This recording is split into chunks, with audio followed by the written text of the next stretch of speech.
Hello, fellow travelers, and welcome to the very first of the Retro Review series. You'll be hearing more about that later. I just wanted to welcome you. This is something new that we'll be doing in collaboration with JJ Lendl. Very excited about this. Get to talk about Doctor Who. And again, you'll hear all about that later. But before we get to that, I just want to ask you to please hit that like and subscribe button. Really helps the channel out. Leave any comments you might have below, any questions, any feedback for the episode that you're about to see, or in general, whatever. Just drop that below, and certainly we'll try to answer all of that or respond to all of them as I can.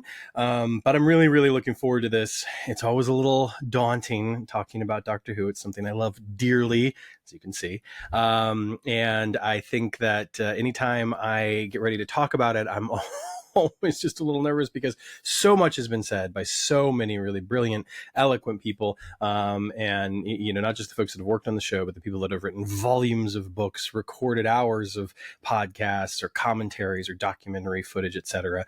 But I'm really looking forward to the opportunity to talk about the 60th anniversary and the story of the Daleks in particular. Of course, JJ also has the reveal of the new poster. You can get the behind the scenes video exclusively over on the Patreon. Hear more about that later too. Obviously, as I always say, make sure you're helping out in your community if you can, or the world at large, whether that's by volunteering your time or your money.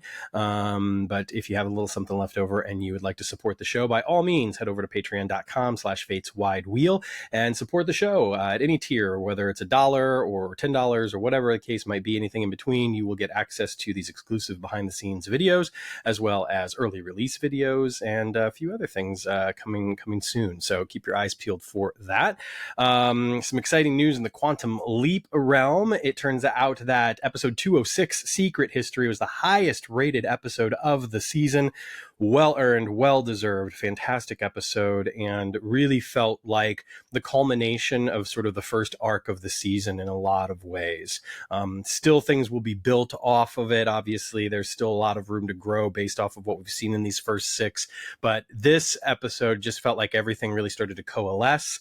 For me, the missing piece in a lot of big ways was Tom. I had mentioned that before, and I really was able to connect and engage with Tom through this episode, which I appreciated a great deal. But just overall, such a fun and exciting episode. Raymond was spectacular as usual. Eliza Taylor as Hannah Carson was just luminous, magnificent. Check out that interview if you've not yet done so. It's here on the channel. Her first Quantum Leap related interview that she had done. I was so honored and privileged to be able to conduct that. I think she just had so many great things to say about the character of Hannah, the casting process, her approach as an actor, etc. Very honest, very forthright, very vulnerable, and it was just a thrill to be able to have her on. Dean Georgeris also joined us, and Dean was fantastic in providing some illumination on season 2 in general. And then, of course, the writer, executive producer Drew Lindo was also there, and Drew provided a lot of great information, behind the scenes detail on the production and the writing of Secret History. So if you've not checked that episode out, please do so. You can also check out my solo review as well, hear all of my thoughts on the episode, as well as some contextualization of some of the things that were talked about, because there was a lot of history in the episode. Definitely had the 4-H's all over it. It was just a thrill. Deborah Pratt's Warrior 1 Kickstarter has ended, fully funded. So that's awesome. And I'm sure we'll be hearing a lot from Deborah going forward. Make sure you're following Deborah on all of her social channels. Head over to warrior1world.com and check out the website, sign up for emails, etc. Show your support for this project, because even though it's funded now and will get produced, the more we can support it going forward, the more likely there is that we're going to see more of Warrior 1. I know that Deborah has big plans, not just the graphic novel, but more, all the way up to including a big video game. So check out the interviews that I've done with her, where she talks a lot about that world and some of the history of it, and of course where she'd like to go in the future, as well as lots of great Quantum Leap stuff as well. So I don't want to talk too much. I want to get right to the Doctor Who festivities celebrating the 60th anniversary. I won't come back at the end of the show. I do the wrap up and everything at the end of JJ and I's conversation. I do a bit of an intro too, but I wanted to drop a couple of extra things for you, especially since I had learned that 206 Secret History was the highest rated episode thus far in the season. That's so exciting. Really hope we can keep that momentum going and get that season 3 renewal. And with the way things are, that announcement might not come as early as it did last year, obviously. So don't be concerned if we're not hearing an early announcement, 4 weeks from now or whatever. It's possible we might know for certain until, April or May. So we'll see, but hopefully we'll hear sooner than that. We'll see what happens. I know they start filming on November 27th. For episode 209, I had a weird dream last night where I dreamed episode 209 and it was crazy. Definitely not going to be the episode, but it was a wild dream. Anyway, maybe I'll talk about that some other time. I want to kick it over now to JJ Lendl and myself. That's right, I'm kicking an interview over to myself, talking about the Doctor Who 60th anniversary and the special airing of the Daleks in a 75-minute condensed colorized version, airing November 23rd in honor of the 60th anniversary of Doctor Who. So I hope you enjoy this conversation, and please, as I said, like, subscribe, leave your comments below. I really appreciate it. Helps the channel out, and hopefully we'll get me the ability to do more things in the future. It would be awesome if we could reach that goal by the end of the year. Fingers crossed. We need about a little over 100 more subscribers. So if you're not yet subscribed, hit that button. You'll get notified for every new video that drops, or you can silence that if you so choose. Lots of great stuff coming. I've got an interview with Caitlin Bassett that will be dropping later this week. I have an interview lined up with another cast member that I'm very excited for next week. So lots of wheels turning, lots of good stuff coming. And JJ Lendl and I will also be continuing this series of retro reviews, starting off with Doctor Who. Where will we go next? Stay tuned. Thank you all so much. Hello, fellow travelers. Welcome to Fate's Wide Wheel. I'm your host, Sam Fain, and I am joined this week by my co-host, JJ Lendl. JJ, how are you? I'm doing very well. I'm excited to be here once again on Fate's Wide Wheel. I'm so happy that you are here because this week we get to do something really fun, something I'm very excited about, if a little nervous about, if I'm being completely honest, fellow travelers, and that is talk about Doctor Who. Specifically, we're going to be talking Dr. Y, Professor How. There's a deep cut for some folks. But yes, Doctor Who is celebrating its 60th anniversary on Thursday, November the 23rd, and they will be airing a special colorized 75-minute version of the original 7-part 170-minute serial, The Daleks, which aired in 1963, the second Doctor Who story ever to be serialized. I'm really looking forward to this conversation. We'll talk a little bit about Doctor Who in general and the 60th as well. But it's always strange to me. It's something that I have loved dearly for almost as long as I have loved Quantum Leap, actually. I became a Doctor Who fan actually right around the time Quantum Leap was going off the air. It was a perfect little dovetail for me through the joys of the internet, home video, and the Virgin New Adventures and Missing Adventures series that were being published at the time. That was my gateway in, and I've loved it ever since dearly. It's probably like my favorite single piece of just media in general, and it has certainly been something that I have collected quite a few things of over the years, which we'll also chat a little bit about. But in general, this is going to be a bit of a new thing. Dennis and I experimented with this quite a bit after we finished up with the classic series of Quantum Leap, and we started sort of talking about a few other things here and there. We were talking about the MCU shows a bit at the time because they had just hit, and so we did like WandaVision and Winter Soldier and Falcon, all that sort of stuff, and it was it was fun. It was definitely something different for us. We did a few retrospectives on shows that had already gone off the air at the time, even if just recently, Parks and Recreation. We talked about The Good Place after it ended, and we did indeed actually cover the very first Doctor Who serial, An Unearthly Child, a couple of years ago as well. So it's not entirely foreign territory to Fate's Wide Wheel, but obviously after the past year and a half, almost 2 years now of exclusively covering the revival series of Quantum Leap, something that, again, I always intended for Fate's Wide Wheel, and JJ and I talked about this recently, was to be able to go anywhere and talk about anything. And you've probably seen a little bit of the, for lack of a better and more creative word, branding on some of the sites saying film, TV, pop culture, Quantum Leap. And that's certainly something that I want to continue to explore. JJ and I have already talked about a couple of things that we can chat about, because the cool thing is that all of this stuff is going to be coupled with JJ's fantastic art. There's going to be exclusive posters, which you'll be able to find over on the Fates Wide Wheel storefront at Studio JJ. And we'll also be releasing exclusive behind the scenes videos for patrons on the creation of that. So a lot of exciting stuff. And I'm so glad that you're along for the ride, JJ. Can you talk a little bit about your history with Doctor Who, and create Yeah, the ability to create absolutely. some of these posters going So forward, and I what the retro reviews will mean? Yes. So yeah, in terms of my history with Doctor Who, I discovered Doctor Who, I think probably around the time that you did, in the 90s. It's always nice when your favorite time travel show is canceled. You can find another time travel show which has been canceled for even longer, at that point. Um, so I, um, I found out about Doctor Who the same way I found out about Star Trek, which was through sci-fi catalogs that would be shipped to my house. And so I saw Nice. a lot of stuff about this Doctor Who, and like the Doctor that was sort of at the forefront at that time was Tom Baker, and so this curly-haired guy in a flashy red coat and this huge scarf. But it was a while before I could actually get my hands on any episodes of the show, because I don't think that they weren't playing on our local. I know that they played on PBS in a lot of places, through the BBC, and it just wasn't a show that was really around when I was growing up. So it took a while before I actually got a chance to see the series.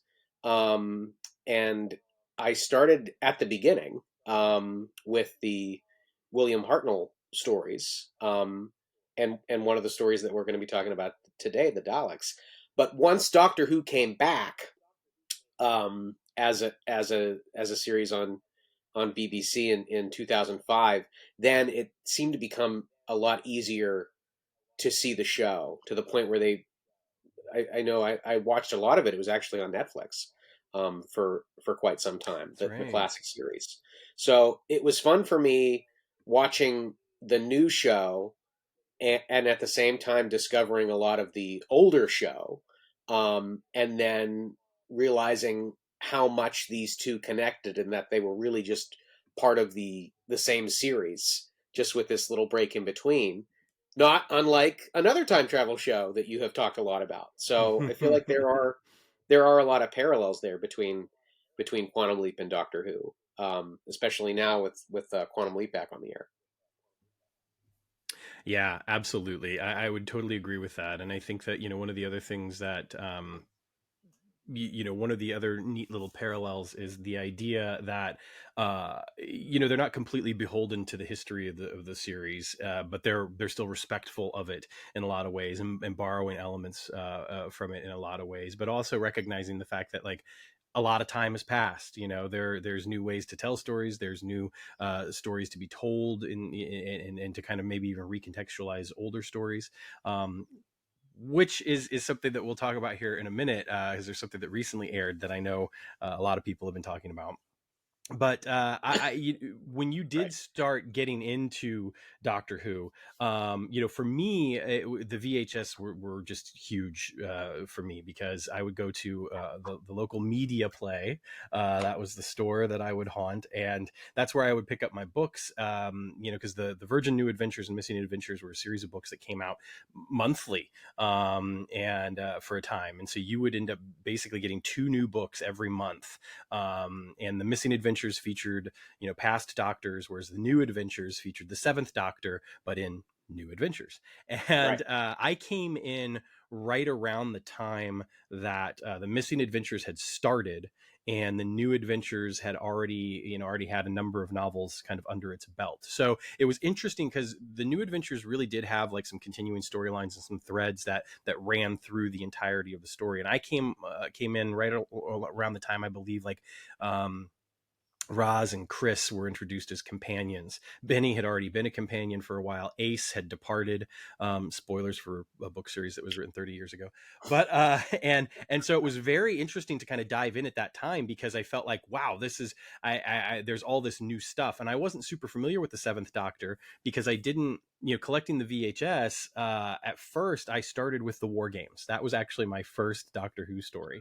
What Which, a if anyone fun knows anything place about the to War Games, jump it's in. The War 10 Game. parts. Yeah. Yes.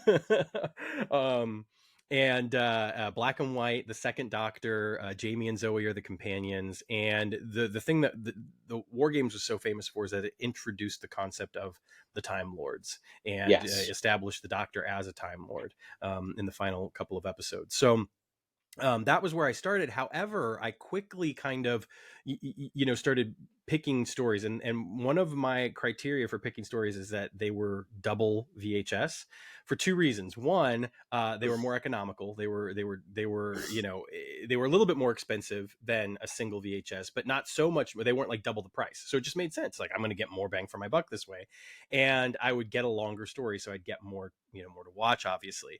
So some of my first stories were the War Games, the Green Death, Genesis of the Daleks, which also included the Sontaran experiment. So I actually got Yes. two stories in that one. There was a Daleks 2-pack, which included The Chase, which was actually Ian and Barbara's final story, and Remembrance of the Daleks, which was my first exposure to the Seventh Doctor. And Remembrance is still to this day one of my favorite stories ever. I love it. I just love it so much. And it's actually kind of a celebration of the 25th anniversary of Doctor Who. And then I would get the Daleks as well, which looking back on it, the Daleks actually might have been my second purchase. So I could, I saw the Second Doctor, then the First Doctor, then the Fourth Doctor, then the Third, and kind of was filling in gaps that way. And the Five Doctors and the King's Demons, and then the Trial of a Is Time this the Lord one box you set for the have? Did Sixth you have Doctor. this So double? of the Daleks, yes, that's the one I had. Yeah. Nice. It's new. Um, Yeah. Yeah. So anyway, that's a long-winded way of saying that the VHS was my way in. So I'm curious, because you're talking about kind of seeing the show and finding the show in other places. I'm curious as to, like, when did you start collecting the VHS, and how did you go about doing that? You mentioned that you saw Hartnell's stories kind of first. Did you do it chronologically, or did you kind of jump around a little bit like I did? well, for me, the VHS came a little later, and I'll show this off the Ah, Dallas one. yes. So these came later because I'm so trendy that I wanted to pick some of these up. What I really like about the VHSs is the really cool cover art. Yeah. And so that has really got me into collecting those. But when I started collecting the show, it was on DVD because that was the way that I could see episodes that weren't available anywhere else because Mm-hmm. it wasn't showing on TV. Um, and what DVDs I could get at a certain time is basically how I explored the show. It was really based upon availability. And so I realized pretty early on, just from like a cost perspective, it was a lot cheaper to import the DVDs from the UK than it was to Yeah. buy them here stateside for whatever reason. And Yep. so once I realized that, I was like, okay, well, if I can get the DVDs this way, I can watch to see which ones are on sale at given times. And then I just had to get a DVD player that could play UK DVDs that are region 2. So I found a player that I could break the region code on so that I could play DVDs worldwide, which, back then you could, if you had a certain type of DVD player and you found the universal code, you could, Yep. hit the eject button and put the code in, and then you would see this wonderful little, icon on the screen that let you know that you could play any disc around the world, which was really fun.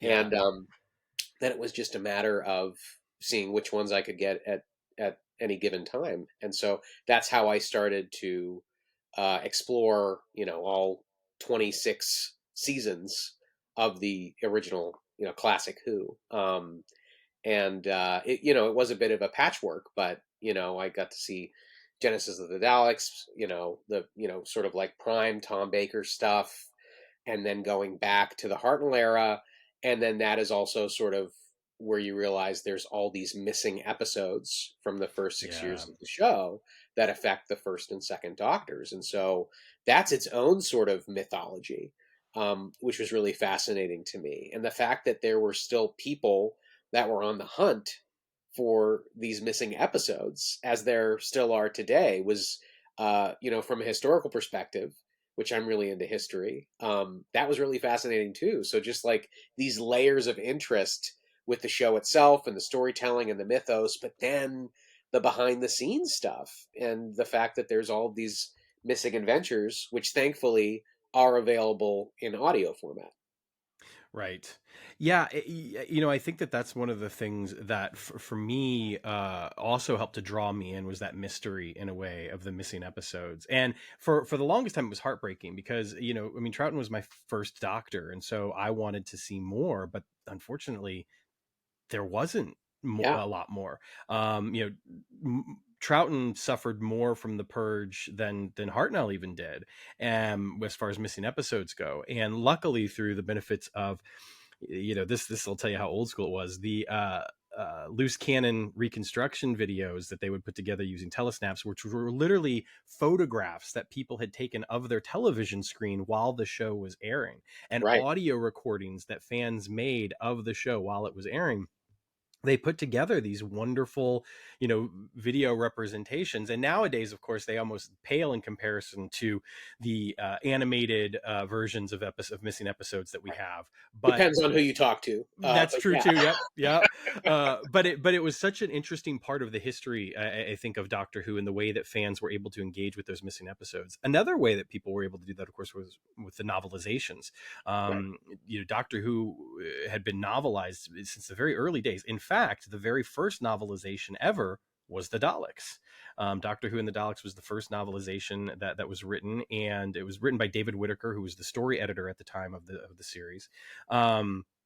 And those novelizations served to fill a lot of those gaps too, fortunately, so that we could experience stories like the Daleks' Master Plan, for instance, which is a Yeah. famously long, epic storyline with the first Doctor and the Daleks. That's right, and that LP set is incredible as well. I have it. I don't have it out right now, but I have that as well, and it's those audio versions of the stories also were, I think, an essential way to kind of experience the stories at times. And the BBC released a lot of official audio versions of the stories with linking narration and that sort of stuff to help kind of tell the story when things were happening on screen that you couldn't see. And so the combination of those official releases and the unofficial releases really helped to fill in some of those gaps. There's some wonderful documentaries on the missing stories as well. And there's a portion of a documentary that was released on VHS by the BBC called More Than 30 Years in the TARDIS. And that VHS was another one that I got kind of early on because I was like, ooh, a documentary about Doctor Who. Like, I want to know more about this. And they talk a lot about the missing episodes there in there. And famously, there was a DVD release called The Lost Episodes, which basically put together all of the incomplete stories, clips, etc., that they had at the time of the first and second Doctor and released those. Yes, and those are great. I always love that they're, the terminology is orphan episodes, these episodes Yes. that belong to incomplete serials. And there's always such tragedy baked into that. Right. I know. And for those that are curious, the reason why these episodes were missing is because the BBC had this misguided practice, which it's not just the BBC. I mean, a lot of, early television stations would do this. They would just junk the old recordings because they didn't think that they were of any value. There was, And there was this, this isn't going to be worth anything. We've got space considerations. Let's get rid right. of this stuff. And so And they to just be fair, burned. yeah, right. To be fair, at the time there was no reason to think they would be. And when they did a lot of the junking, it was during the transition between black and white and color. And so, the first 6 years of Doctor Who was filmed in black and white, direct to videotape. And so there was Mhm. very little reason for them to think that this show would have any future in broadcast. Of course, from an historical perspective, there's a lot of people at the BBC now that are, very sad that that was the practice, but it made perfect sense at the time. I mean, frankly, we're lucky we have what we do. Yeah. of Doctor Who, because a lot of British shows from that era have not survived as well as Doctor Who has, and that's partly because of its popularity. You know, the reason why we have as many episodes from the first 6 years of the show are because they would create 16 millimeter telerecording prints to send overseas so that they could sell Doctor Who to different international markets. And a lot of the films that have been recovered have been in other countries, or copies that were sent to other countries, sent back to the UK, and wandered off at some point into a private collection or were misfiled. So it is fascinating just to think about all the circumstances that not only led to the junking of those original tapes, but also to so many recoveries of these Hmm. episodes over the years. And and then the processes that have been created uh, by the uh, by the really creative Doctor Who restoration team in Yes. order to bring these 16 millimeter copies to the best possible quality that they could.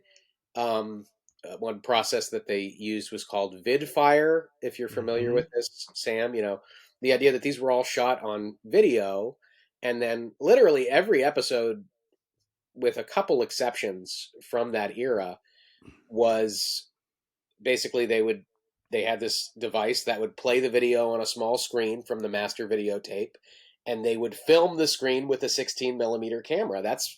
We're basically watching episodes that are filmed of a video screen, because all those Right. original videos are wiped. But they created this process that would basically take that filmed version of the video and make it look more like the original video broadcast, Hmm. through technical wizardry of multiplying frames and filling in gaps and all this fun, clever stuff, to the point where now we have this show available on Blu-ray, which is pretty incredible. Right. And to see kind of the continued restoration efforts and preservation efforts of these classic episodes, especially from those first few seasons with the first and second Doctor. I mean, it's in some ways it's nothing short of heroic, and I am grateful that we have all of that, because seeing these episodes on Blu-ray, I mean, especially if you've got like a 4K player that upconverts or something like that, it's a revelation. And I actually watched when I did my rewatch of the Daleks, I actually rewatched it on BritBox, Yeah, in spite of having here even right next to me. My much as you were talking about, um, my UK DVD box set of the beginning, which yeah. includes the Daleks as well as an Unearthly Child and the Edge of Destruction. Um, Boom! yeah, yeah, Hey, and the it was funny because as I was watching, I thought, well, this is comparable to the DVD, I suppose. But boy, did it get me, just really wanting to see what they would look like on Blu-ray, right. because we've kind of seen a bit of a jump in quality, and we have the second season box set for Hartnell Stories, which is pretty incredible. Now, obviously, I suppose we should touch on it ever so briefly. There may be some hurdles to getting that first season box set, Yeah, because the writer of An Unearthly Child, his son is a little difficult, to say the very least, for all the yeah. wrong reasons. Hmm. And it's one of the reasons why I think we may not be seeing An Unearthly Child for the 60th anniversary. Although I would imagine, with the efforts being put into the Daleks, colorization and that sort of stuff, that this was always the plan. But certainly launching, the classic series on iPlayer without An Unearthly Child was not a part of the plan. So you can certainly Yeah. read more about that on the internet. I don't think we need to go into full detail because it's No. pretty awful, frankly. But Yeah. but that said, I mean, I'm certainly looking forward to a time when we do get to see these releases, because the quality is quite stunning for a show that's 60 years old. Um, And the special features, themselves are worth the price of admission. Just Absolutely. they've got a team of documentarians who've been working on this series for years, putting together multi-part documentaries about the making of the show, the people behind the making of the show, the context of the show. Um, yeah, it's if you're not just a fan of Doctor Who, but if you're a fan of television, if you're a fan of television from the 60s and 70s and 80s, those documentaries are fascinating on multiple levels, and the team that makes them Absolutely. they're super dedicated and super talented.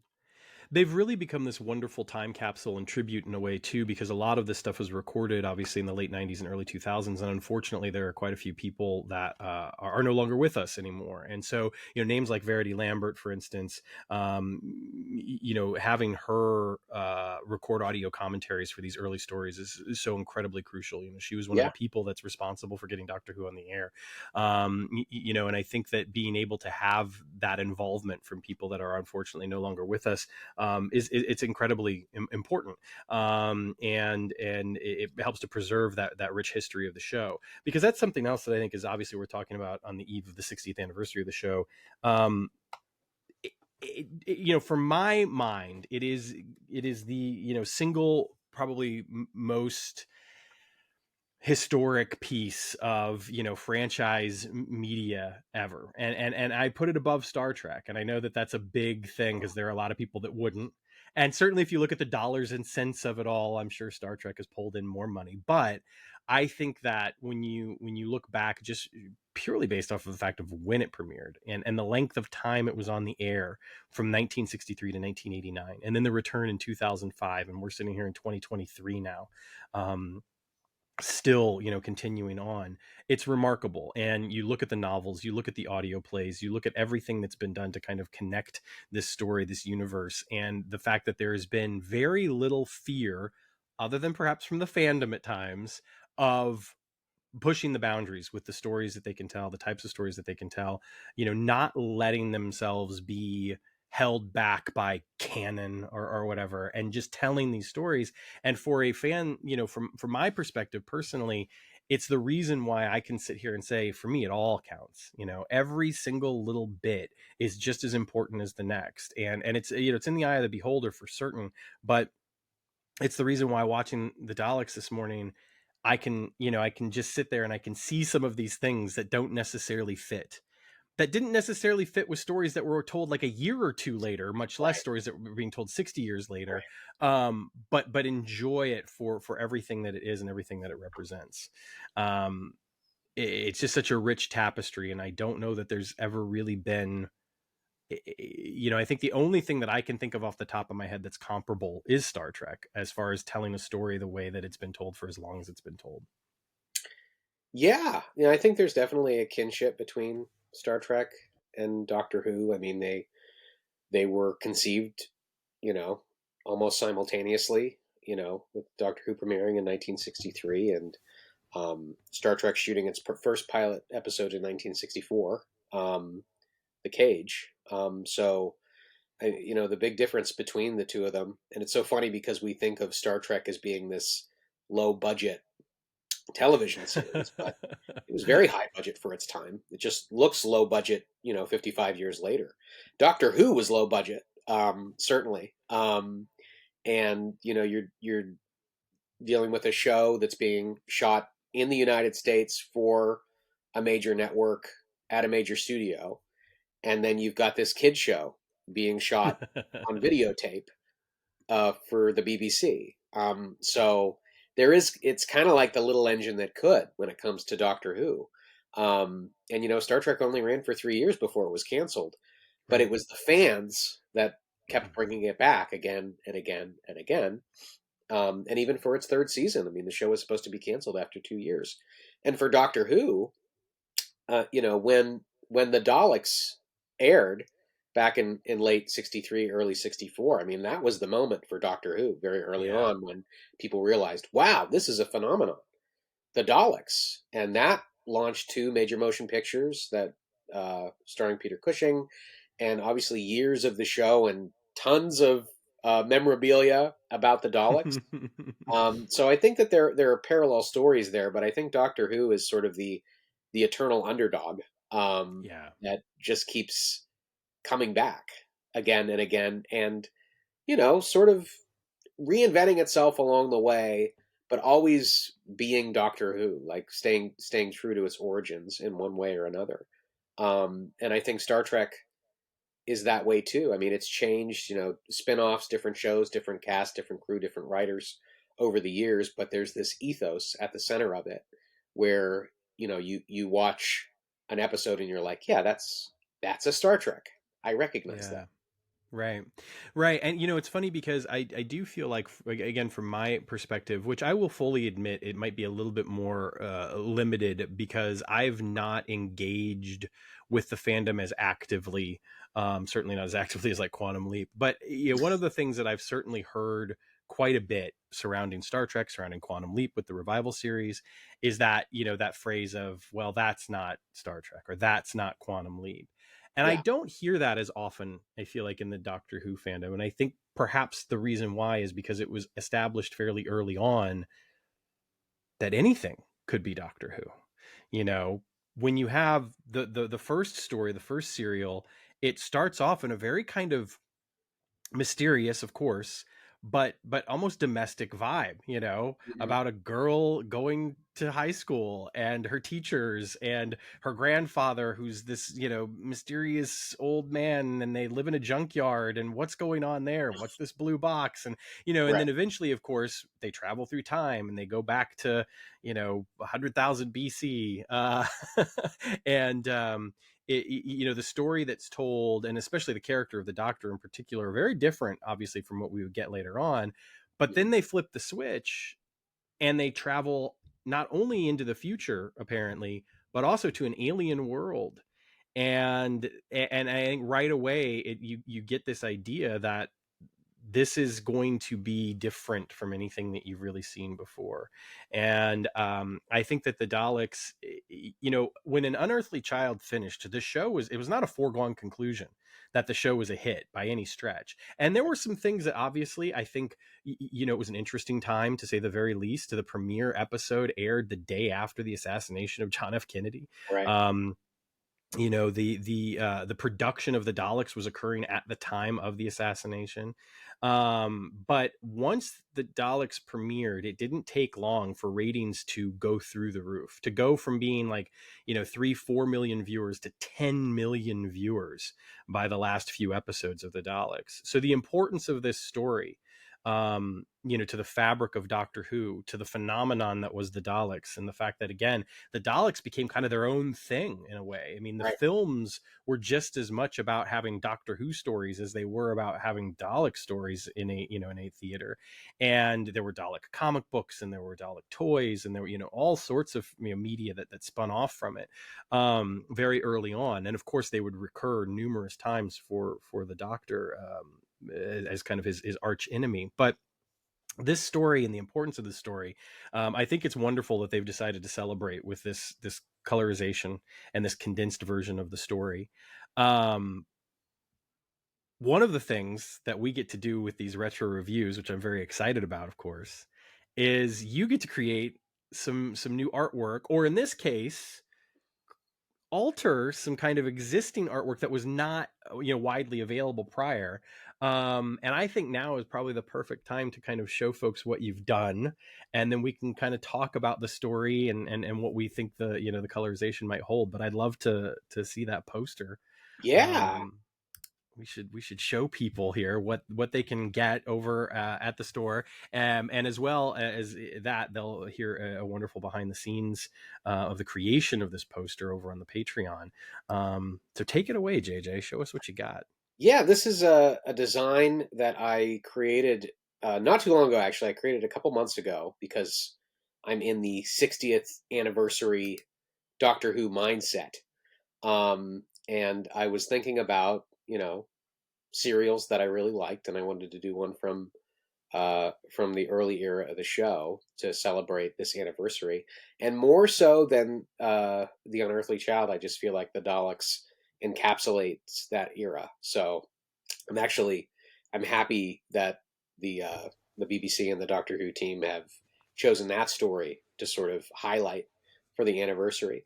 Um, I had debuted this poster online, and I had made it available as postcards in the early form to folks who are subscribers to my Patreon.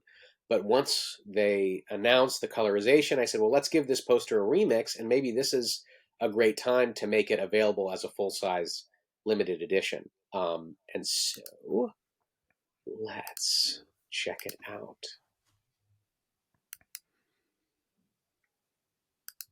There it is, the Daleks.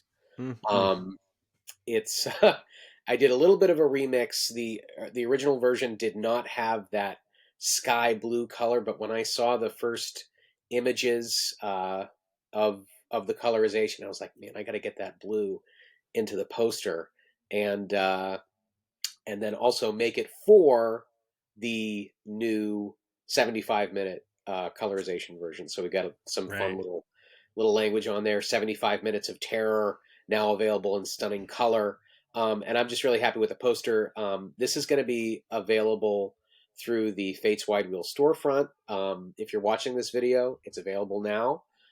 You can head on over there through the fateswidewheel.com website and go to the storefront, and you can pick this up. It's going to be available in two sizes, 11-inch by 14-inch and 17-inch by 22-inch. It's a pre-order. I'm going to, hopefully people will put in their orders this week, and then I will get these printed. It's only going to be available for a limited time. So if you're excited for the Daleks in color, if you're a Doctor Who fan, if you're looking for something to display your Doctor Who fandom on the wall, I know I'll be hanging this poster up in my office. So check that out. And I think Sam mentioned we're doing a video for the Fates Wide Wheel Patreon where I take you through the making of the poster as well. So if you're curious about the behind the scenes stuff, you should join the Fates Wide Wheel Patreon, and then you can see that video, which is also debuting this week. Yeah, and honestly, the video that we did for the Secret History poster, I just loved that so much. It was just so enlightening to me, and I know that there are a number of people who've already watched it over on the Patreon, which is great. I'm glad to hear that. And there will be a publicly released preview clip, so you can get a little preview of that. You just, all you have to do is head over to the Fates Wide Wheel Patreon page, and you'll be able to see the little preview clip. And then if you sign up, whether it's for $1 or more, you'll be able to access those exclusive behind the scenes videos, of which there, after this airs, there will be 2 available now. Yes. So you'll get both of those. Well, I guess this is kind of going to be the format now with this collab. We'll do some of these retro review episodes. We can talk about this stuff. I'll make a poster for the retro review episode that'll be available in the storefront, and you'll also get a behind the scenes look at the making of that poster via the Patreon. Exactly. So it's exciting. I love hearing about the thought and care that you put into each of these designs and the way that it all comes together. It's always been something that interests me, but to be able to have it kind of so immediate and done in this way, it's great. So I love it. And I just thought, well, if I love it, then other people must love it. So come over to the Patreon, join up, and you'll get access to these awesome videos. I'll talk to anybody who will listen. So me too. But one of the things that I think is kind of really cool about what you've done is, you've updated it to reflect the colorization of the episode. And we mentioned earlier that it's been condensed as well, which is also reflected now in the poster. However, as we mentioned earlier, when it originally aired, of course, it's 1963, black and white, 7 parts. In general, episodes, ran sub 25 minutes. Let's just say that, because some episodes were shorter than others. They were not beholden to like a specific time. Like American television certainly was a little bit more, it's like if it's 90-minute Playhouse, you got 90 minutes, right. Like, Star Trek had, 50 minutes or 52 minutes or whatever, that was that. But right. With Doctor Who, you could get an episode sometimes that was maybe only 20 minutes. Sometimes you'd get one that was like 25 minutes. So they were within that range. Overall, the story ran about 170 minutes. If you watch the serial back to back. Which is certainly how I did it. Now, Same. with the VHS, with the DVD, one of the things that was cool, and with the VHS, I think even more so, because with DVD, it makes a lot more sense because you could watch just an individual episode a little bit easier, perhaps. But the VHS, even they were constructed in a way where you got the full serial with, opening credits, end credits, and then it went into the next episode, as opposed to it being something that was all strung together. Now, there were a few VHS in the early days that did do that, where they presented them in these kind of like this movie, format. Now they It's didn't, telefilm, they cut the end credits on each, and they find a way to blend the cliffhangers at the end of each episode into the right. beginning of the next one. So it's like a full experience. Yeah. And the interesting thing is that later on they would re-release a lot of those without that done, because they realized that fans wanted to have, the actual way that it was presented, and not like these condensed, not that they were condensed, but recut, I suppose would Right. be the right way to put it. And Now on now DVD, people are like, I want the recut one too. Give me yes. everything. Which is what I was going to say, because on the DVDs of these episodes that had that done, now the DVDs have both, so you can see either or, Right. which is great. And even like the Five Doctors, which is another really interesting example. The Five Doctors has the original special effects, the anniversary special effects that they put in when they released it on VHS originally, and the DVD version special effects when they redid the special effects again. So you could basically get like 3 different versions now on the DVD. Yes. Someday we'll have the time to sit and watch all of these things. Yeah, right. Uh, Exactly. That is definitely the challenge. right. But these days it's hard enough to find the time to sit and watch 170 minutes worth of Doctor Who. But that is what I did between last night and this morning. And JJ, I don't know, did you rewatch the serial Oh before yes, we talk about it? Yeah. very broken up. And I just to get an idea, I watched some of it on the UK DVD that I have, Mm-hmm. but then I did watch a fair amount on this VHS. I threw it into my VCR, Oh, um, nice. mostly because I wanted to get a better idea of the vidfire process that they had applied to the DVD Mm, version and the different feel of that. And it's interesting, and obviously the quality is much better on the DVD, but the VHS is incredibly watchable. And the episodes are the same, save for the last episode on the VHS. They've cut slightly the cliffhanger from episode 7, so that mm, I guess because if you were watching this tape back in 1989, they might not have they didn't have the Edge of Destruction, the next episode, available, right. so they didn't want people to get confused. It's like, oh wait, I'm missing. Should there be a third tape here? What's going on? Yeah, because if I'm not mistaken, the Edge of Destruction was one of the final, or in like kind of that final round of VHS that was released. So it didn't get released until far later Yes, than the Daleks. and I think it Uh, was paired with the pilot episode of uh, of Doctor Who, which is the first that's episode right. of the Unearthly Child as it was originally staged in fall of 1963. They went through the entire episode, filmed it, and then it was decided this isn't good. We need to refilm it. But amazingly, like so many of these episodes from the show don't exist anymore.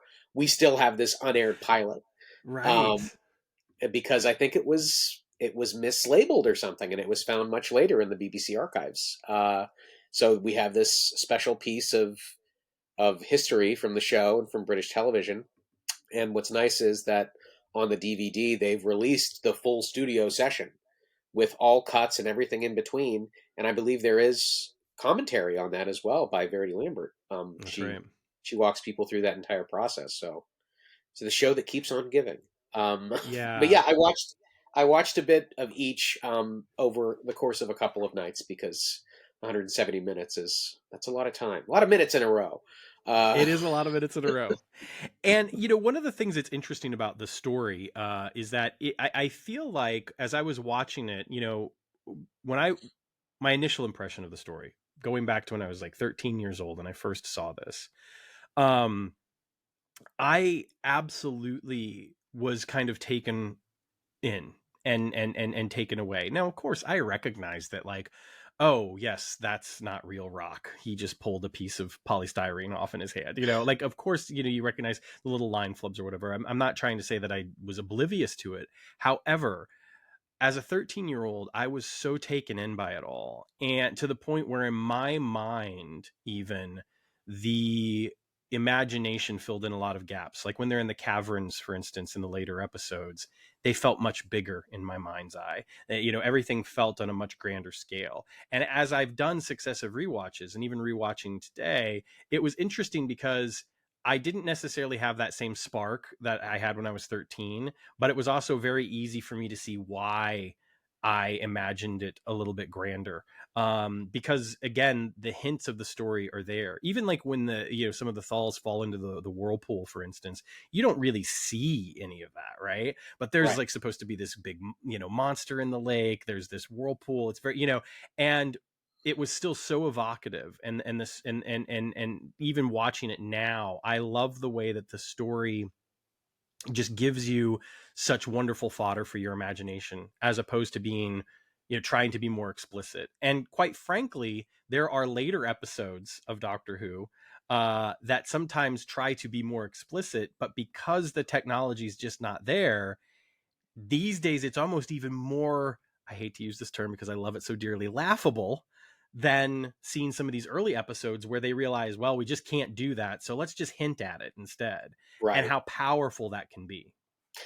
And you know, you could take that to the next level. You know, we we have all these missing episodes that have been novelized and that are available as um, audio stories now.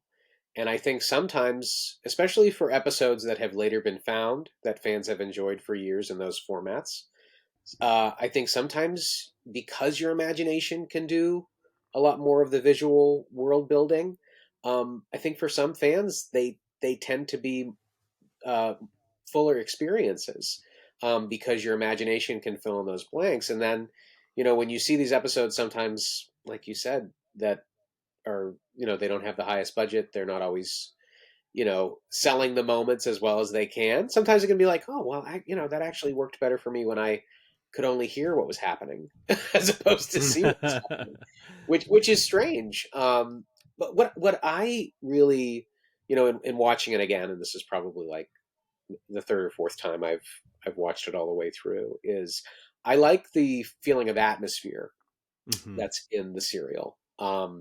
And you know, there are some of these like canter angles, and the set of the Dalek city. It like evokes German expressionism to a certain extent, which is really interesting to me. And there is this kind of sense of menace. And there's a reason that, you know, the Daleks became a phenomenon in the UK when this aired, because they're scary. Like Yeah. they're very they're quite alien and they're formidable. And you know, it's funny because, you know, it's a children's show at heart, but it's a children's show filled with death and destruction. There's Yeah. a reason why Right. kids would hide behind the sofa when, you Mm-hmm. know, these episodes would air.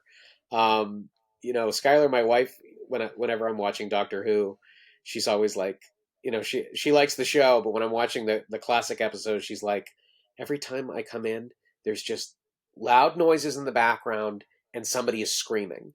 He said, yeah, that is a lot of the show. That's true. And because there is this, you know, there's this sense of danger, there's this sense of menace, and I think this serial um, that kind of hits the nail on the head when it comes to that stuff. And you know, thinking about the entire history of the show afterwards, there are a lot of pieces of the plot and pieces of the show that would become sort of Doctor Who staples in serials that would come. You know, the first one that comes to mind is the heroes are captured, and then the heroes escape, and then the heroes are captured again. Right. Right. Uh, Now they have to go back. Yeah. right. And it's Yeah. like, yeah, I think that that is fascinating to think of so many of the sort of story, archetypes that do get set up in the Daleks, in particular for some of those futuristic stories. And, it's worth mentioning, obviously, some of the names that were involved, but the name chief amongst them that you have to mention when you talk about the Daleks is, of course, Terry Nation. Mhm. Terry Nation was the creator of the Daleks. He was the writer of this story and would go on to write, most of the Dalek stories throughout the history of the classic series, or have some involvement thereof. Indeed, because the way that his deal with this story was structured, he was able to maintain creative control, and then his estate later on creative control of the Daleks, to the point where there was some doubt whether or not the Daleks would even be able to be involved in the revival series in 2005. But what he did in creating this race, this story, not only, I think, benefited Doctor Who in the long term in the way that they told some of their stories, but it also relied so much on the context of the times. The Cold War tensions coming out of World War II, especially in the UK, with so much rebuilding having to take place. And that's I think one of the huge themes of the story is the fact that you have these two races of people sharing this planet that have been devastated by this centuries-long war, and they've taken two very different pathways to rebuilding their society out of necessity for the most part. But this reliance kind of on technology and science, and this complete um uh, not that I wouldn't say that the Thals are like Luddites by any means. I mean, they carry like a lot of relics of that age where technology was so important to them.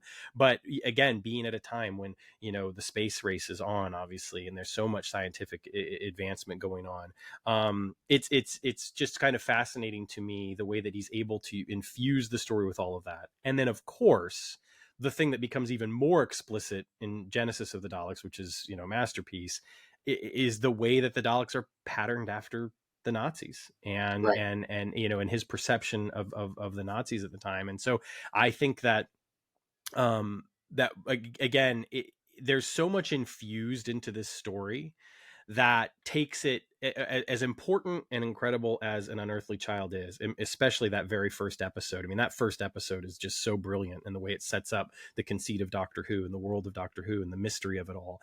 I think that the Daleks, yes, ends up being a better example of what Doctor Who is capable of, not only from a storytelling perspective, but also thematically, and the way it can be a social commentary at times. And so much of that, of course, is due to Terry Nation.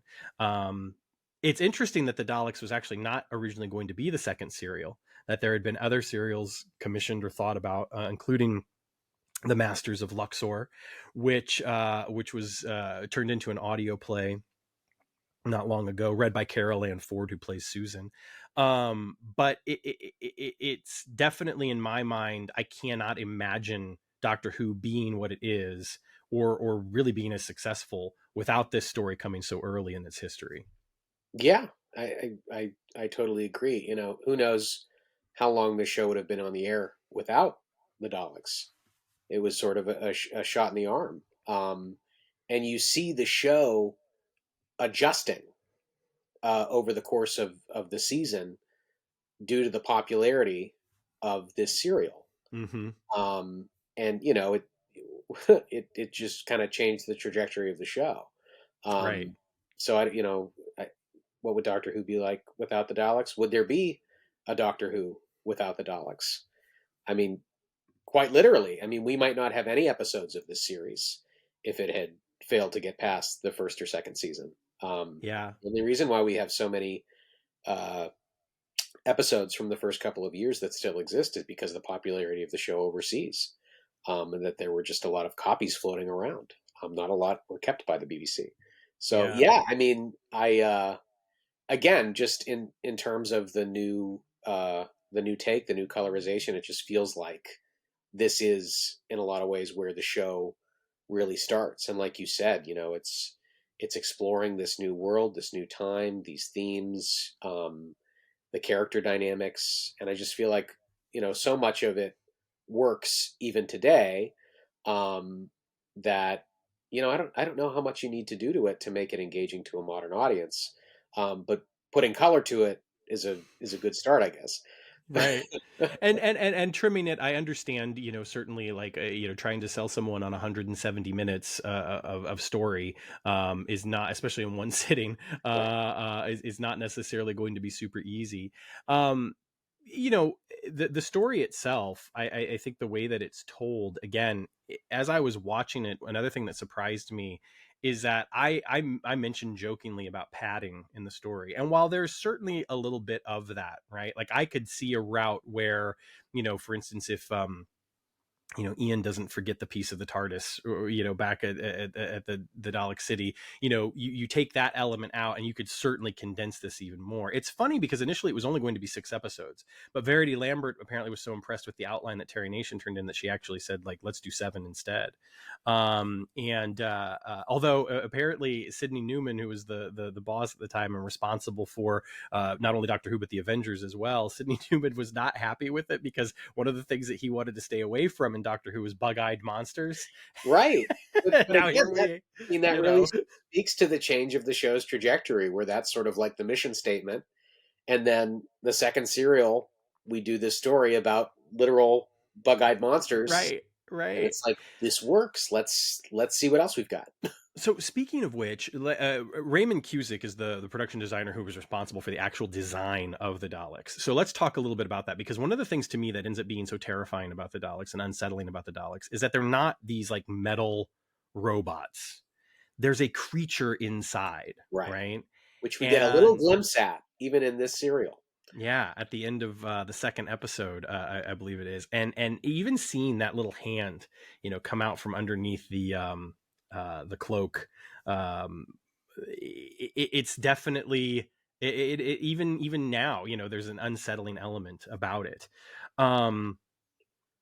Tell me, especially as someone, as an artist yourself, as a graphic designer, etc., what do you think of the overall design of the Daleks? I mean, it's so iconic now. I mean, you cannot get away from it, whether people want to joke about them looking like little pepper pots or whatever. The fact of the matter is, it's like, it is an iconic design in popular culture and science fiction. I mean, I can only speak personally, but I mean, hey, look at this. I think that it's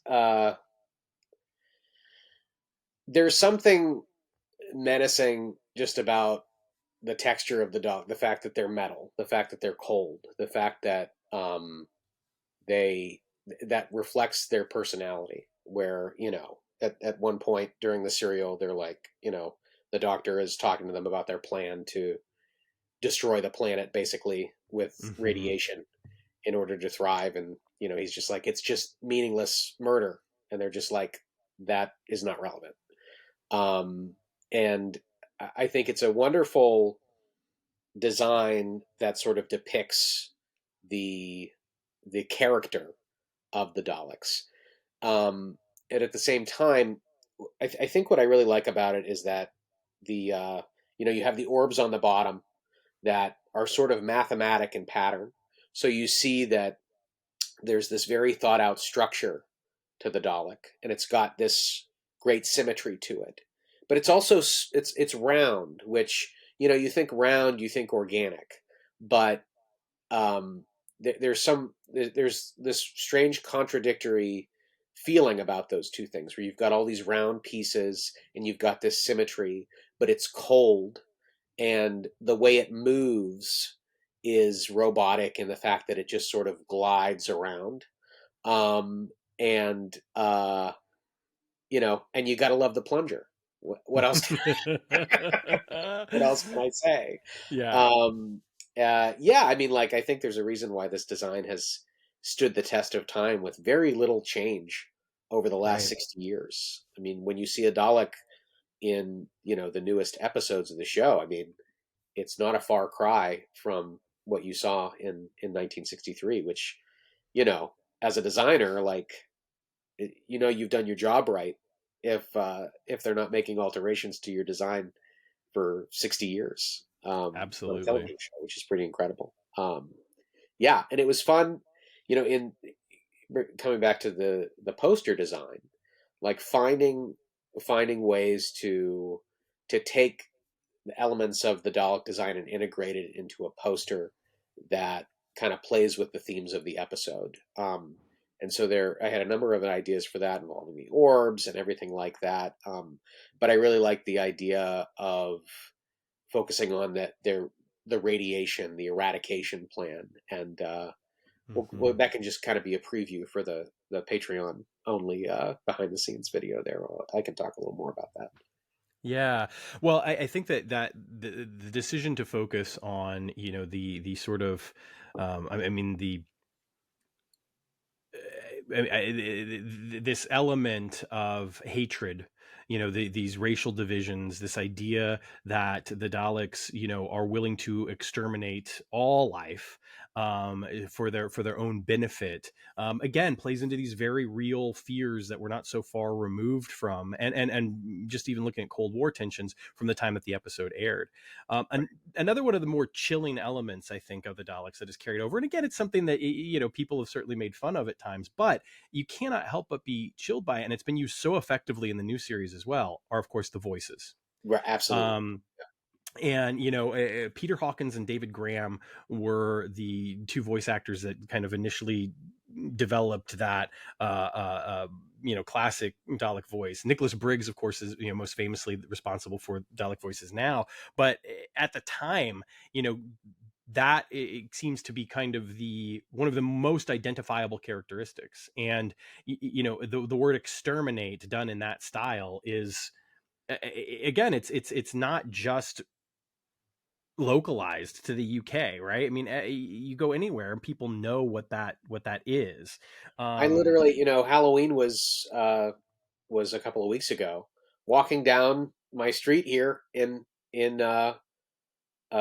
greater Cleveland area in Ohio, there was a little girl dressed like a Dalek trick or treating in 2023. So yeah, it resonates.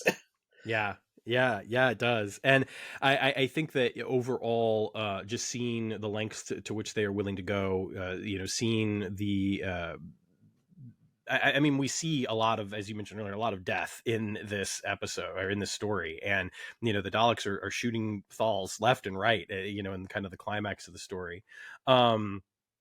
Early on, their treatment, obviously, of the Doctor and the companions is, very cold, very unfeeling.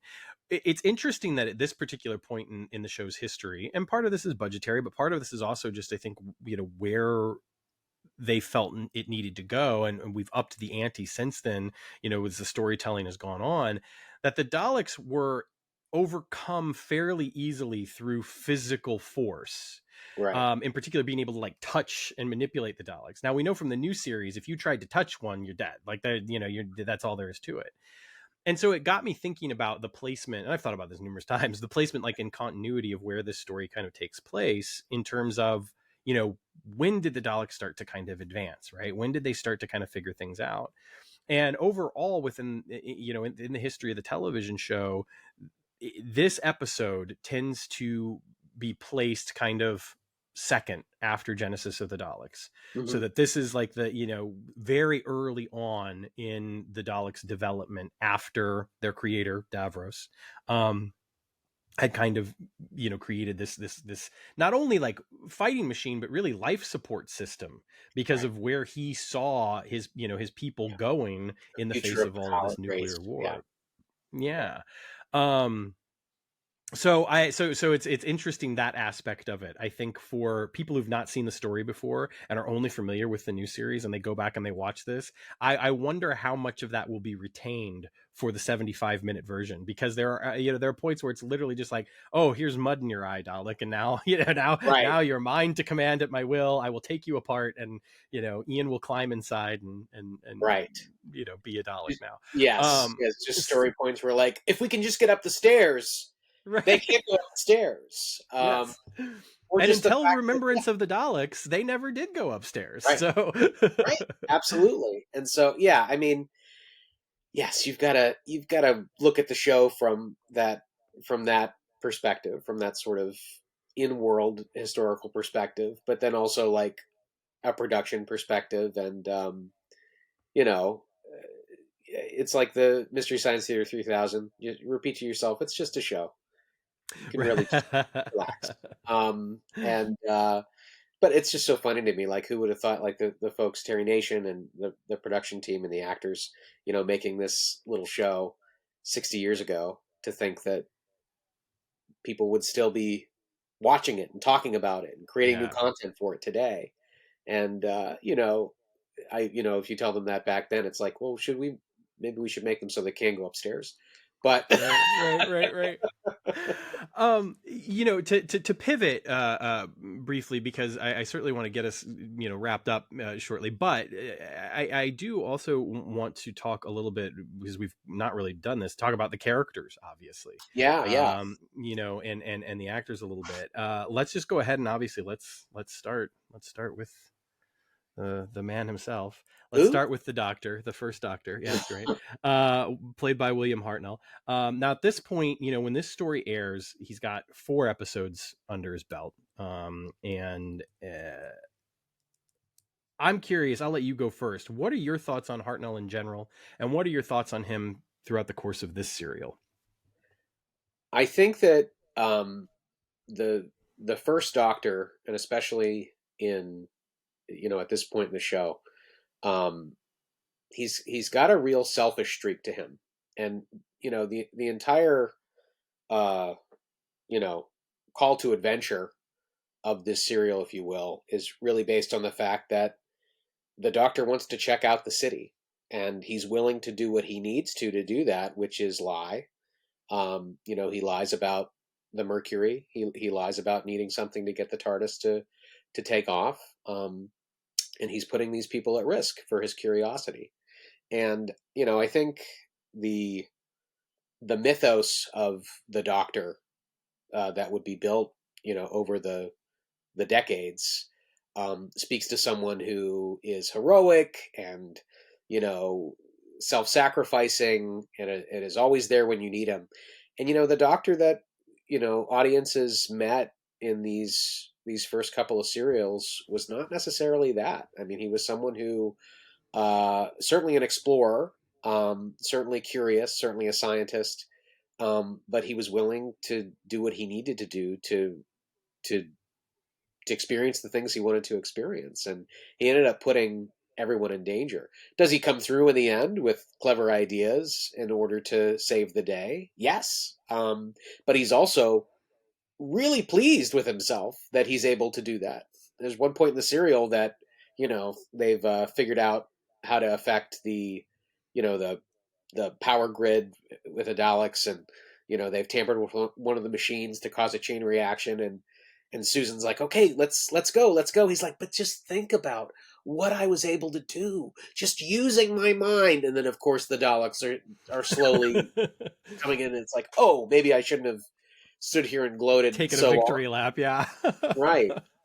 So I think that uh, the Doctor, he becomes more likable throughout the serial, as he's sort of put into situations where he needs to step up, and he needs to sort of um, put his companions and these thalls that he's met ahead of himself. And you do see, he goes from sort of you know coy, lying, I want to do this, and so I'm going to tell a story to make sure I can do what I want, to real moral indignation about what the Daleks' plan was. So I think there is a real shift throughout the serial on the Doctor's characterization that I think carries through later in Hartnell's performances. Hmm. Yeah, I think it's a wonderful summation. And the only things I'll add to that is that I think that 2 things that Hartnell felt were very important to him. And there's this wonderful biography actually written by his daughter that I read not long ago. Is that he, as the show went on, especially, he felt a duty for the Doctor to be heroic and a role model for children, Yeah, especially.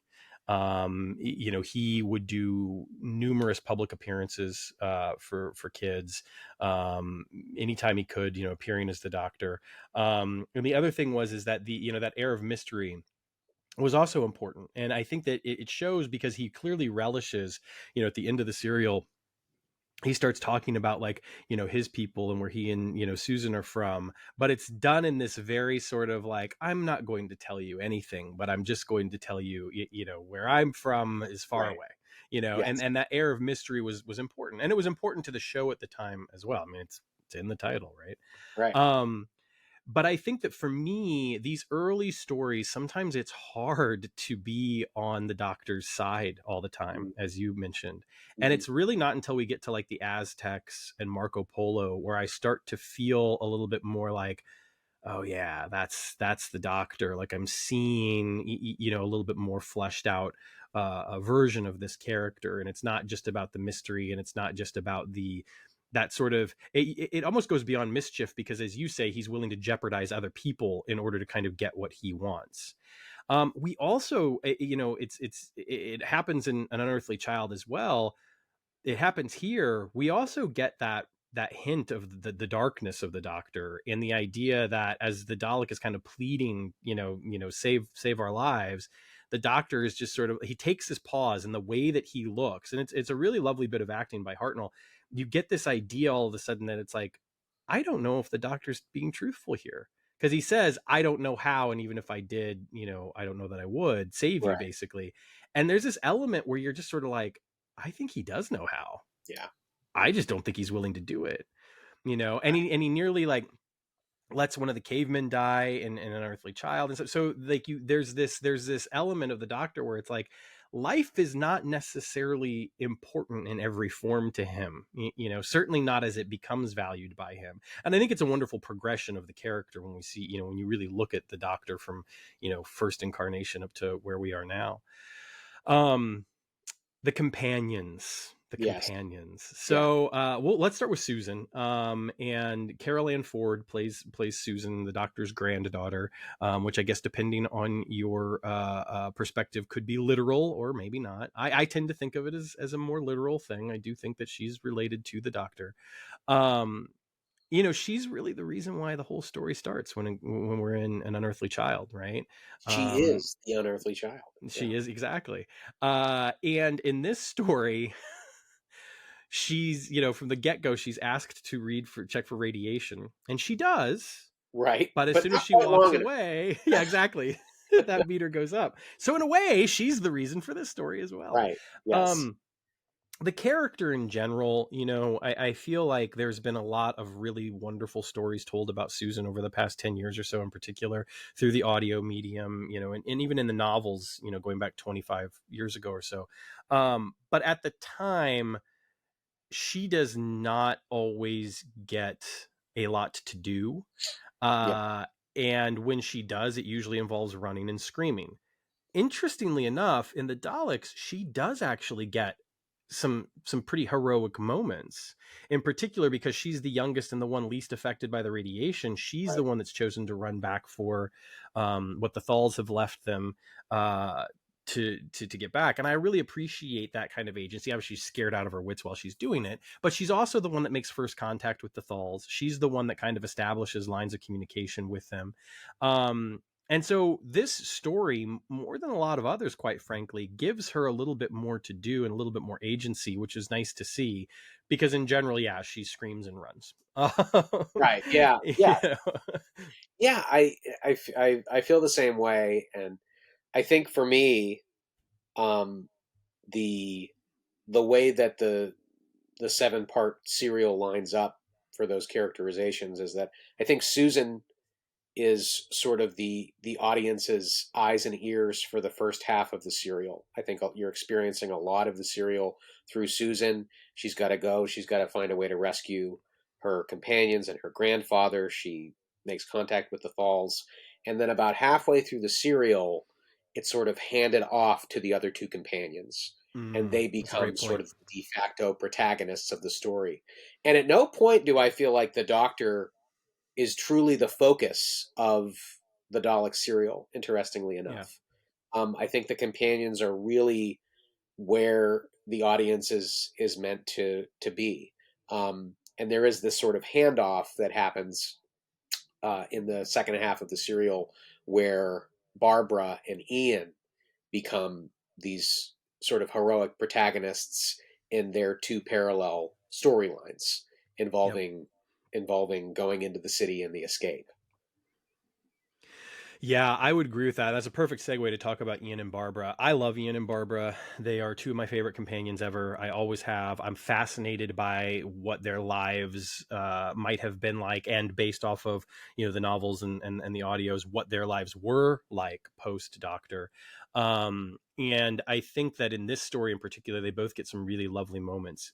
Ian played by William Chesterton, and as we record this, it is his 99th birthday. Happy birthday! Happy birthday to William Chesterton. Yes, excuse me, to William Russell, who played Ian Right. Chesterton. William Russell recently appeared as Ian Chesterton in The Power of the Doctor, which was the final story for Jodie Whittaker's 13th Doctor. And he is the oldest living companion. Carol Ford, of course, is also still alive. The two of them are the last remaining. Jacqueline Hill unfortunately passed, and William Hartnell passed quite a while back. But I love the pair of them. I love their relationship. I love the hinted at sort of romantic quality, but never necessarily made quite overt. Contextualizing their relationship for the times. Barbara is very much, I think, an advanced sort of female character, if you will. Ian is certainly a product of his time in many ways, and has no trouble, slinging the arrows of misogyny even at someone as beloved and cherished to him as Barbara. But their relationship, I think, rightfully so, forms so much of the early kind of warmth of characters that we get. And while the show would certainly later on focus much more on the relationship the Doctor had with the companions, it's really interesting to see the relationship between these two people often be the focal point. Yeah, and they're the entryway for the audience. These are Absolutely. two regular people, as it has been the case through most of Doctor Who's history. They're the audience surrogates, and so when the Doctor or even Susan are explaining something to them, they're explaining it to us, to the audience, and they're thrown in this fish out of water situation, and we think, how would we react if we were put into this position as well? Right. And yeah, I really like, for me, like, of this era of the show, Ian and Barbara are some of my favorite elements of it. And and particularly in this serial, it is, the relationship between Ian and Barbara, if there's a romantic uh, you know, element to it. It's played close to the chest, but then in this serial, Barbara has Yeah. a bit of a romance with one of the Falls, and I really liked how that played out as well, and the subtlety of that. And at one point, he asks her, like, "Do you always do what Ian Yep. says?"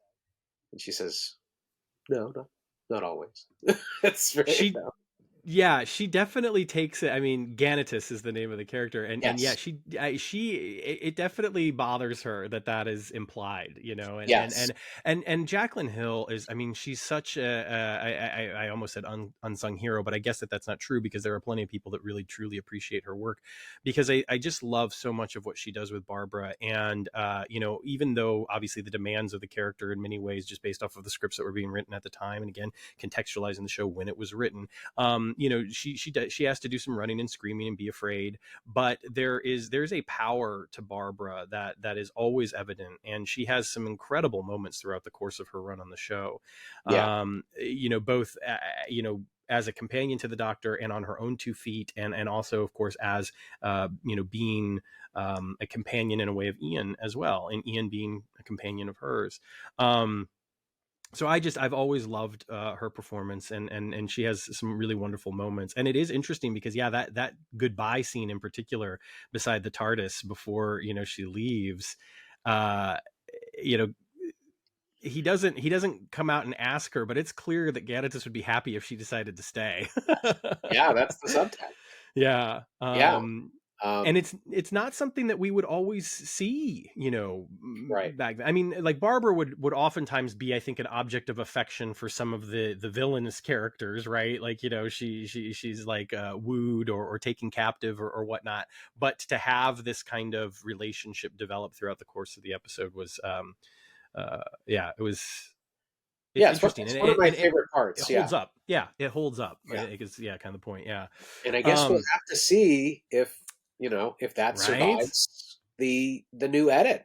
Some of this stuff that we're talking about, you're cutting over half of the runtime. That Yeah. can't just be from little cuts here and there. Some of this stuff is going to have to fall away. I'm very curious what we're going to see um, once this new colorized version debuts. And do you have any thoughts on that? I'm glad you brought that up, because I think that one of the things that might be have a little trepidation over is the Thal's stuff getting cut, because Mm. I could understand why some of it would be trimmed out. I can totally get it. However, in the context of the world building that's done and the investment that I feel like I need to maybe have in the Thals, it feels important to me. And while I do think that some of it could easily be trimmed and a modern audience would still care about them and would still, hopefully develop an attachment to this relationship that we were just talking about, I also feel like it might be looked at as the most expendable stuff. Mm. And I don't know that I want it to be. Right. Yes. I don't know. I mean, having watched just from like a structural point of view, I think it would be really tough to lose them and still be able to have a beginning, middle, and end to this story. Hmm. Um, and so, thinking about it, I'm wondering if maybe some of the overall back and forth of the plot might become truncated. Right. Because you have moments where the characters will end up in a place, they'll get out of that place, and then they'll end up back there. And maybe it's just a matter of sort of cutting out the middle. You have the Daleks sort of, they have a plan, but then they change their plan again. And, they're talking about, can we set off a bomb? Can we do this? And then okay, we can't do that. Looks like we can't do it. So you don't need that stuff. There is padding in these episodes. There's if you're a Doctor Who fan, Sure. that part of what the writers had to do is that they had to fill a certain number of slots in a season, and sometimes that meant taking a story that might be told in 4 parts very well and expanding it to 6 parts or 7 Right. parts, Or or more, 10. or 10 parts. I think War Games holds up very well for a 10-part story, I do too, actually. Yeah. um, but there are circumstances where that's not the case. So I don't know. I feel like I too would hope that the Falls don't fall to the wayside altogether. And there's themes of the story like talking about the World War II connections and the Cold Hmm. War connections and things like that. And the story has a lot to say about the dangers of pacifism when you are encountering Yes. um, a force of evil. And obviously, that was a huge debate in the United States in the lead up to World War II. Hmm. Is this a fight that we need to take part in? And Pearl Harbor really changed a lot of people's minds about that and allowed the folks in the U.S. government who were interested in getting involved in the war an on ramp to get involved in the war. Right. But I would hate Well, and for the even story from to lose that. strictly from a UK perspective too. I mean, appeasement and Chamberlain, and you know Right? what I mean. Like the idea that Absolutely. You have I that was very present in my mind right. while watching the episode. But like you're saying, will that resonate in the same way? And I think, without wading into waters that we don't want to wade into, I think that there is enough in the world today, literally right now, that people would wonder and be able to ask similar questions. Yeah. Yeah, absolutely. I think that there's a lot there. And so I am curious what does have to fall to the wayside. And I wonder if we'll be surprised what is kept and what is edited out. And I think, from what I understand, and Doctor Who magazine had some information from the creators about this, is that things will be moved around. things will be Mm. re-edited, and some things will be, I don't know, necessarily added to the story, but I know that it sounds like some new dialogue may have been recorded for some of the Daleks, in perhaps in an attempt to bridge some pieces of the story that you couldn't bridge with the elements that were already there. So there could be some substantial changes. Well, that hits on something that I'm curious about too. Is this sort of trepidation that I have about the Falls story being truncated? I actually wonder if they might go in a different direction, which I think would be more interesting, frankly, and would for a modern audience, I think might work a little bit better. Is what if we get some of the Dalek stuff trimmed out? What if we have enough of a shorthand? Today's audience, they're the bad guys, they're menacing. Throughout the course of the story, there's a lot of moments where we've got Daleks like standing around talking to one another, and Right. while it certainly doesn't take away from the story, I do wonder for a condensed version how much it will add to the story, and if Yeah. it could end up being a case of less is more with the Daleks, and that maybe some of that stuff gets trimmed. And with these recorded bits that you're talking about, if perhaps they found ways to streamline the Dalek storyline in a way that allows them to maintain all of their menace without necessarily having to get too explicit into their plans. Yeah, I mean, I think that's possible because the thing that I keep hearing, reading Russell T Davies is just like we want to make it as engaging to modern audiences as it was to the television audience in '63. So maybe that's the way they think they'll do it. Yeah. Um, and we'll see how people react.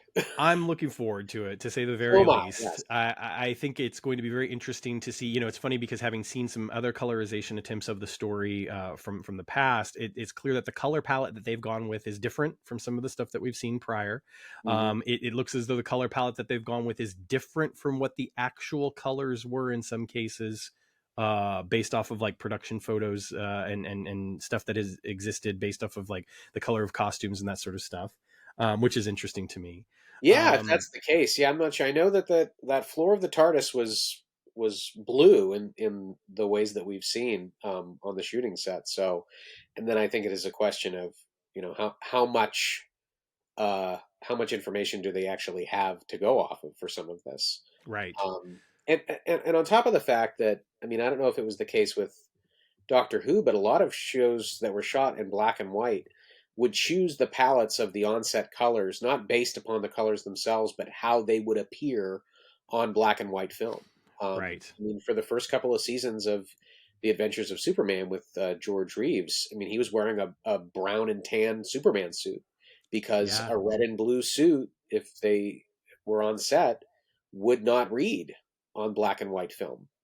So, I'm sure that was part of the creators thinking back then, knowing that they would be shooting in black and white. So that's not necessarily perhaps the best goalpost if you're trying to do a colorization. What was on Right. set? I think it probably depends. Yeah, and it's and again, it could just also just be the decision to like, oh, let's just correct this color just a little bit in this direction or that direction, as opposed to saying like, well, this was white originally, let's make it purple now, or I'm not Right. saying that they're going to necessarily do something like Let's that. make Susan green. Right. It's She's not an the Hulk. alien.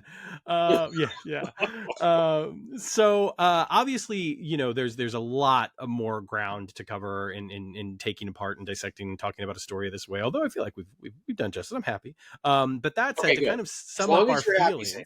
feelings, to sum up our feelings on the story overall, I mean, certainly we've talked about its historic, importance, but I'm curious, what would you again, if we were given this like we were doing with the quantum leap revisited stuff that we did, on a scale of 1 to 10, what do you think you'd give this story overall? Um, I think that from 1 to 10, I would definitely like, considering its time, the era, the place in the show that it's set, like probably like an 8 or 9, you know, Dalek Yep. plungers out of 10. And I think that it's super strong. I think it's probably um, the strongest story of the first season. I think that it sets up a lot of what comes after, and I wouldn't give it higher than a 9 because I know that there are better episodes of Doctor Who that come later. Absolutely. Yeah, it's interesting because the first season for me had a lot of some great episodes. I think that looking back on like the Aztecs in particular, is another high point for me. Yeah, But I would agree. I think 8 is the perfect is the perfect ranking for it, for me as well. You mentioned the plungers, which gives us the opportunity to briefly touch on something, because oh yeah, according to the Children in Need special, the 14th Doctor is responsible for that modification to the Daleks. yes, Um, Doctor Who has had a relationship with the Children in Need for quite some time, and they've released a number of specials over the years in coordination with that charity. And the specials have ranged from being, maybe a little bit more serious, a little bit more reverential to the past of the show, to also being tongue firmly in cheek, and being a lot of fun, which is clearly what this one is. And it's our opportunity to see the 14th Doctor for the first time since the end of the Power of the Doctor, to see David Tennant back in the role. And this was actually apparently filmed on his birthday as well, which I thought was interesting. I didn't know that. That's fun. Yeah. And between Cast a Villain, that's right, Cast a Villain, is the one Khalid scientist or assistant there. And of course we see Davros as well. Now, I think that it's worth mentioning, just very briefly, that there has been a little bit of a stir Yeah, I over guess so. the Yeah, change to Davros, and in particular the impetus for it, because Russell T Davies has been on the record as saying that he and other members of the production team did not feel comfortable and thought that it was too much of a trope to have a physically disabled person be a villain, and that was that there was a time when some sort of physical disability would be the hallmark of, oh well, they're bad, there's something wrong with them. And so they decided to move away from that and present Davros as being, able-bodied. And I, at the time, as I was seeing some of these comments at first, I'd seen the Children in Need special, but I had not seen those comments from him. And so as I was watching some of these comments, like in my feed and stuff, I was like, wow, I didn't necessarily know that this was a big deal. And part of that is because, of course, I can only speak as who I am, and I do not have a physical disability, so I cannot speak to that aspect of it. But as I'm watching these comments, I'm seeing people who are physically disabled arguing with one another about the context of this.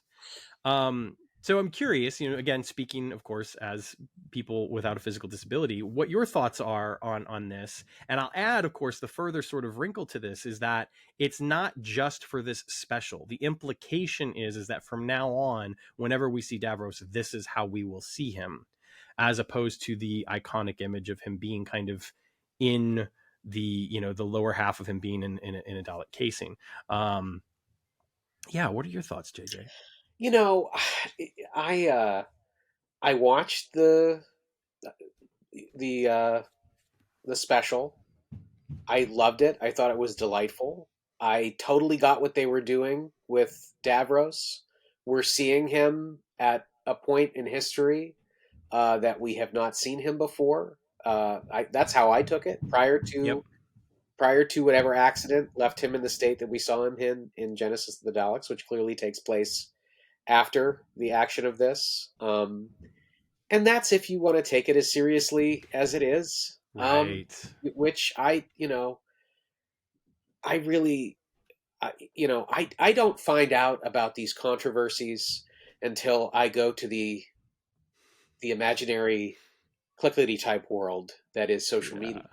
Yeah. And I do feel like just as I experience something and it gives me joy, that I'm just like blissfully ignorant of whatever supposedly baked in drama exists. All I can say for my part is that I enjoyed it. I got what they were doing. I thought the performance was really great, of everybody, of all three cast members, but especially the actor portraying Davros, and I believe he has played Davros uh, in the past, from what I understand.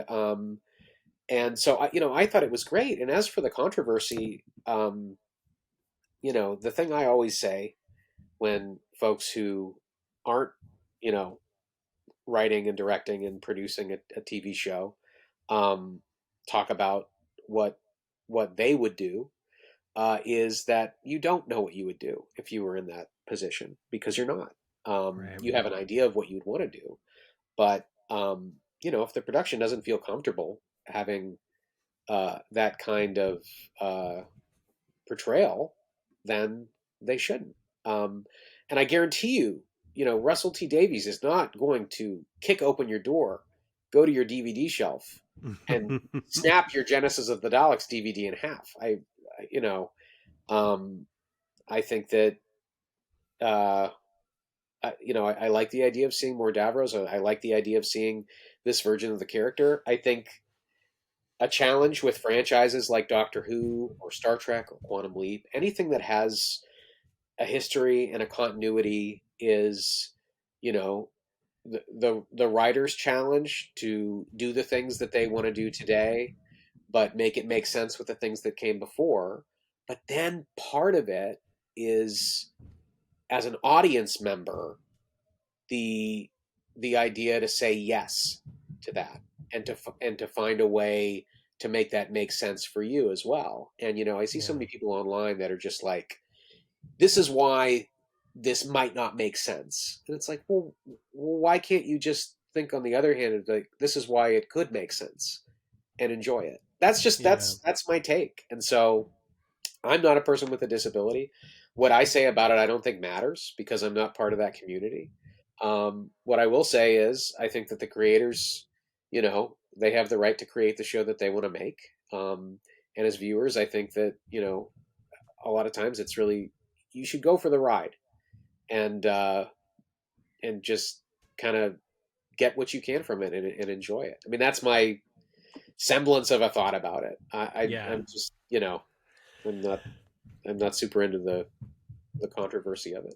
If that makes No, sense. right. Well, I mean, I think that's very well articulated, and I cannot help but ask the question, and I will provide no answer, as frustrating as that might be. I cannot help but ask the question: would there be as much controversy had RTD not said anything? Right? Like, had they just aired it, and there had been no comment about where it came from, why it came from, and what the intent was possibly going forward. I don't know. Now, the interesting thing I will say is that the Daleks apparently will not be in the next season at all.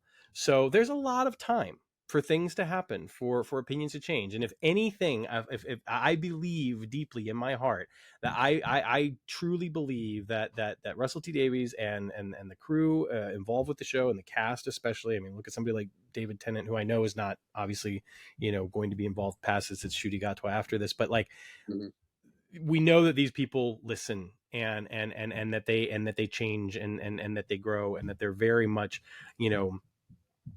sometimes to the consternation of certain folks, including Right. Steph Coburn, very, very progressive minded. And I think that, while I firmly am of a mind that I wish a little bit more understanding was being employed, by some folks, who are certainly taking them to task over this, that it also is understandable where it might be coming from and how people might be feeling about it. But to see the wide range of commentary that I've seen on it, yeah, I just think, like, give it a little time, allow people to have voices be heard, as opposed to forcing some sort of opinion, or walking away completely, or say, thinking that this sullies anything from the past 60 years, etc. Because, yeah, who knows where it's going to go. As it comes to just the special itself, yeah, I mean, I thought it was fun, and I thought it was funny, and I just didn't take it too seriously. And looking at it purely from that lens, I mean, yeah, I just was like, well, this is before Davros's accident. This is, there was nothing to it that stood out to me, but I can certainly understand why it may have stood out to others, and it is certainly not my place um to make any comments, frankly, on that whatsoever. But but it did make me kind of feel like, well, that's too bad. Here we are, less than a week away from the 60th, and this is what people are talking about. It's like, that's too bad. Well, isn't that a mantra for our times? Well, Let's do that. let's move on to something a little bit more fun for a second here. I just wanted to show off a couple of things. We talked about merchandise earlier. To be fair, I have some complicated feelings about this as a whole now, which I could go into at another time. But there were these lovely, 1/6 scale Ooh, figures that were made of Doctor Who, and the first Doctor is one that's actually pretty rare, tough to come by. But I have it. I usually it's on display. I just haven't gotten all the Doctor Who stuff displayed yet. The other thing that I love about this is that what covers up that the front of that is this beautiful sort of magnetic casing that wraps around the box, but the inside of it is this lovely, rendering of the TARDIS console. So it's this perfect backdrop for the figure, which I've used it as before. Speaking it's of bigger on the first, inside. yeah, exactly.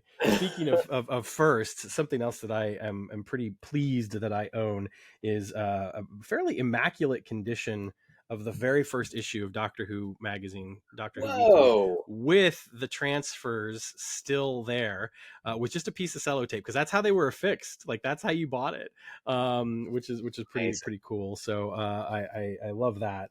And then away from firsts and first Doctors, something that I bought like just when it came out, and had no clue or perception whatsoever that it was going to be something that is apparently fairly rare and hard to find, is this I Am the Doctor John Pertwee memoir, which came out shortly after he died, actually.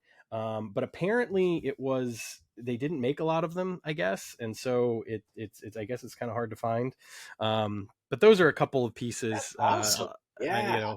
I have a lot of stuff that's in boxes, but unfortunately, right now I'm still getting everything organized. But yeah, I love the show so much, and it's always been hard for me to be hypercritical of it, quite frankly. I just love it. So it's always a thrill when I get the chance to talk about it, and I always hope that I'll be able to do it justice. Yeah, well, it's such fun talking about it because, as with a lot of my pop culture obsessions, there's not a lot of people in real life around me that I have a chance to talk about this stuff with. So it's always such a pleasure, Sam, to come on and be able to nerd out and talk about this stuff that I don't, if I, I'm trying to talk to other friends and things, and if you're getting into, some of these more esoteric, pieces of information, and uh, it's you don't always you get kind of at some point the eyes glaze over. Right, So, absolutely. so thank you for keeping your eyes nice and focused and nodding and all The that good feeling stuff. is mutual. Yeah. And hopefully you listening or viewing at home have felt similarly. We'd love to hear about your experiences with Doctor Who, your thoughts on Doctor Who, your comments or any questions you might have. Feel free to leave them in the comments below, or shoot Fates Wide Wheel an email, or find me on social media, or JJ for that matter.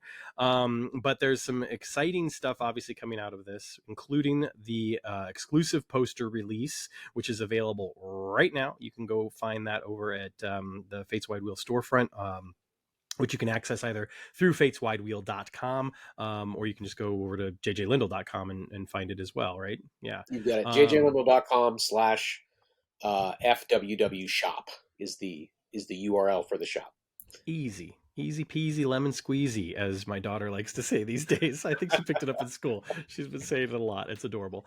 So in addition to that, of course, we've got the behind the scenes video as a Patreon exclusive. So if you are not a patron of the show, as I will always say, do your best to set right some wrongs in the world around you. Help out, volunteer in your community if you can, or if you're in a position to financially support a charity, if you're choosing to do so. I will always recommend the Trevor Project and Doctors Without Borders. I feel very passionately and strongly about both of them. Doctors Without Borders supporters in particular right now is doing some incredible and terrifying work. I think after all of that, if you still want to support this show, please do so, and you'll get access to these amazing behind the scenes videos on the creation of the posters that JJ is doing. And those will continue as Quantum Leap continues throughout the season, and as we go other places along Fate's wide wheel. So I'm really looking forward to all of that. A couple other things to mention, because it's that time of year, and if you've got a little extra change in your pocket, why not support a couple of other things? Matt Dale's Beyond the Mirror Image Volume 3 is still currently in its Kickstarter phase. You can go over to Kickstarter and support that. And one of the reasons why I would urge you to do so, even though it has already met its funding goal and indeed surpassed that funding goal and gotten to its first, what do they call that when you go past the, what is that? It's the stretch goal. Yeah, thank you. Stretch goal, man. See, that's, my brain is just gone. But anyway, we already reached the first stretch goal, and within sight of reaching a couple more stretch goals, including the final one, which would result in a 20-page comic strip of a story that never got produced by Innovation Comics back in the 90s. So that would be super cool to have. Lots of other cool rewards and bells and whistles along with that. It's going to be a really incredible volume. In some ways, I've told him this, I'm more excited for this volume than I was for the first volume or the second one, because it talks about the comics, the novels, and just kind of all of that ephemera and surrounding the show, which will be super, super exciting. So and also recently there is a new book coming out about Doctor Who, so it's suitable that we should get the opportunity to talk about it now, because it reached its funding goal in a very short time, under 2 hours, I believe. But over on Kickstarter, you can support the Philip Hinchcliffe years, The DNA of Doctor Who. It is a new line of books from Cutaway Press or Cutaway Comics, and I believe that they are starting a new book division called Roundel Books, which is perfect, obviously, because Roundels, TARDIS, etc. But again, some amazing rewards, and in my opinion, some of the more reasonable pricing I've seen surrounding these rewards. There's just some awesome stuff you can get, including some signed prints signed by people like Philip Hinchcliffe himself and Tom Baker, the Fourth Doctor.